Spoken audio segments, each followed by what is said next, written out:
doon.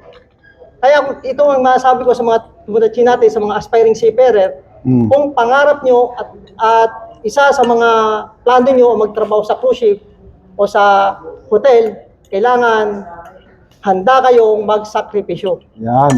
Yan yung unang-unang may bibigay ko sa inyo na payo. Tapos na agad ang interview natin namamayo ka na agad Teka muna. Hindi pa. Pakilala muna natin. Unang-una, naalala ko, Utoy. Ang tawag namin sa kanya, Utoy. Batang-bata pa. Pero alam mo natin noon na ikaw ay may 4 na anak dati na. Bata ka pa lang, meron ka ng anak. Kaya ikaw, dahil sa kagustuhan mo na magtagumpay sa industriyang ito, tinitiis mo lahat ng pressure, lahat ng mga pagalit. Pero there was a time na nalulungkot ka rin at ikaw ay sumusuko din. Totoo yan, Chef. At kaya naalala ko yung kwento mo na kung saan mayroong pangyayari doon sa elevator. May isang incident noon na sa sobrang pressure, nagalit ako noon. Makikwento ko lang, nagalit ako noon na although mali yun. Pero sa sobrang, sabi nga, kung di mo kayang i-handle ang pressure, huwag ka nang magtrabaho sa hotel o sa cruise ship. Kaya ito yung isang natutunan ko nang dahil kay Chef Paulo, talagang tinorner niya ako sa elevator, kaya natatawa nga ako doon na hindi ko maintindihan yung sarili ko. Sabi ko, samantalang kailangan ko magtrabaho para sa pamilya ko, then bakit kailangan kong umitang ulo? Kaya sabi sa akin ni Chef Paulo na, Tutoy, aba ikaw naririto sa trabaho kaya hindi pwedeng ganyang mainit ang ulo. Kaya talagang grabe yung ginawa sa akin ni Chef noon time nyo, kaya napaka-thankful ko. That time, at pinayuhan mo pa ako ng marami, na kaya naman ako patuloy nag-focus sa aking goal, sa aking pangarap.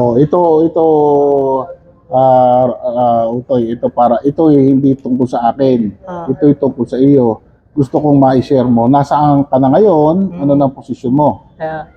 Bale, ngayon, mula nung nagtrabaho ko sa hotel, napapunta ako sa cruise ship. Para sa mga aspiring seafarer na katulad ko na nangangarap magtrabaho sa cruise ship, ito yung mga ilang advice na pwede ko ibigay sa kanila, ilang tips sa pagtatrabaho sa cruise ship. Kung may trabaho kayo ngayon sa Pilipinas at meron kayong magandang trabaho dito, wag na wag kayong magre-resign.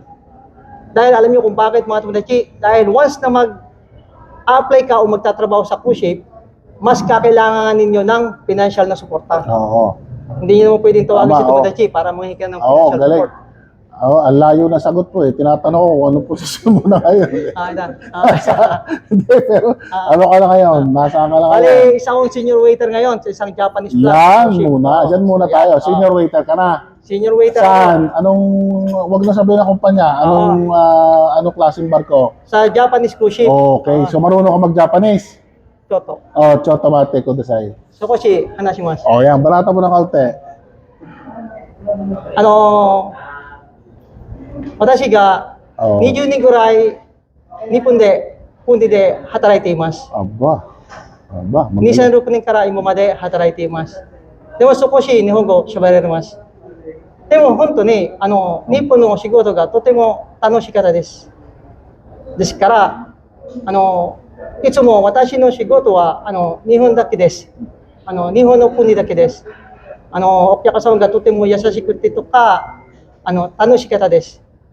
だから皆さん、今の皆さんの日本語の勉強する、よく頑張ってください、皆さん。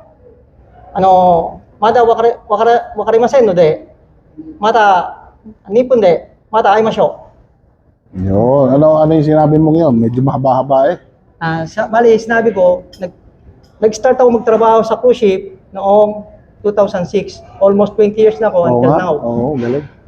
Yan yung first and last cruise ship ko. So sa Markway, doon nagsimula ka, Japanese na lang ang vessel. So saan ka natuto mag-Japanese? Nag-start ako, wala akong alam sa Japanese. Hindi ako marunong magsalita ng Japanese. Yan. Saan nga? Saan? Ngayon. Tama na naman ang sagot mo. Saan? Gusto ko kasing himay-himayin.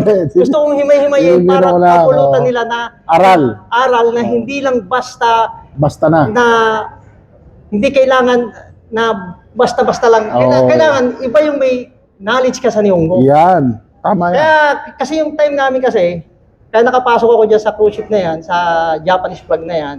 Siyempre, namahan ko din unang-una, dasal sa Panginoon. Yun ang uunahin natin lagi.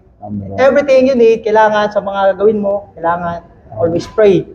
Pagkatapos, sipag, tiyaga, determinasyon, at dedikasyon sa trabaho. Kaya, pagdating ko sa barko noon, doon ako natutong mag-umpisang mag-aral ng Japanese. Sarili mo lang? Oo. Kasi, sa barko kasi, ang pasahero namin talaga 100% Japanese. Oo. So, kaya we need to learn Japanese. Galing. Kaya, nagpursige kami na mag-aral ng Japanese. Yung unang isang taon ko, napakahirap makipag-conversation sa mga Japanese people without knowing na wala tayong knowledge sa Nihongo. Oo. Kaya ngayon, ang nangyari, yung day by day, Oo. sariling aral,